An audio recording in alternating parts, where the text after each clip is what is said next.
사교육 시장에 대한 정부와 여당의 비판이 이른바 일타 강사로까지 번졌습니다. 여당 사무총장은 사회 악이라는 표현까지 썼습니다. 먼저 하예빈 기자입니다. 국민의힘은 킬러 문항풀이로 고액 연봉을 받는 이른바 일타 강사를 정조준했습니다. 연수입이 100억, 200억 가는 것이 공정한 시장의 시장 가격이라고 볼 수 없지 않습니까? 고액 연봉을 받는 건 사회 악이라고도 주장했습니다.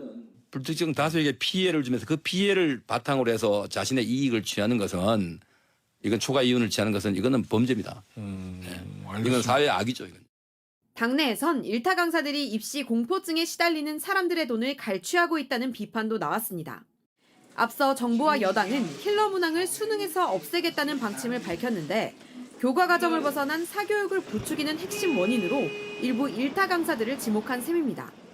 실제로 일부 일타 강사들은 연간 소득세로만 130억 원을 낸다는 사실을 공개하거나 소셜미디어에 호화로운 일상 사진을 올려 논란이 되기도 했습니다. 하지만 여당 내부에서도 과도한 대응이라는 지적이 나옵니다. 김웅 의원은 일부 강사들의 고액 연봉은 우리나라 교육 문제에 따른 결과이지 원인은 아니라며 고액 연봉을 공개하고 공격하는 건 보수주의자의 기본 자세에 어긋나는 행태라고 꼬집었습니다. JTBC 하예빈입니다.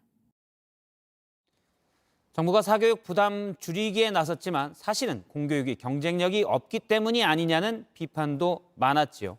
정부가 오늘 공교육의 경쟁력을 높이겠다며 몇 가지 대책을 내놨습니다.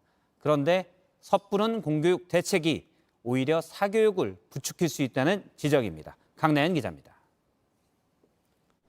교육부는 오늘 잠자고 있는 공교육을 깨우겠다고 했습니다. 학생들의 기초학력과 기본 인성을 국가가 책임지고 교육하며 학생의 교육 선택 기회를 확대함과 함께 내놓은 대책은 크게 세 가지입니다. 먼저 초등학교 3학년과 중학교 1학년은 학업 성취도 평가를 치르도록 적극 권고하겠다고 했습니다.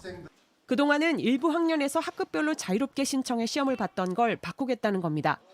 심각한 학력 미달 수준을 개선하기 위해서라는 설명입니다.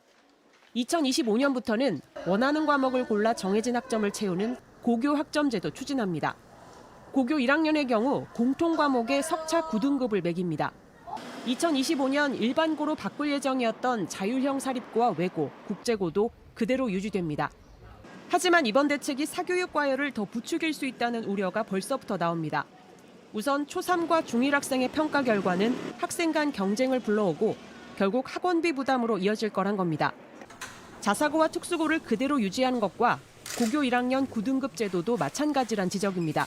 9등급 상대평가를 한다라고 하면 사실 중학교 단계에서 고등학교 1학년 과정을 무조건 선행학습하라는 시그널을 주지 않겠는가. 이 같은 우려에 교육부는 오는 26일 구체적인 사교육비 경감 대책을 발표하겠다고 했습니다. JTBC 강나현입니다.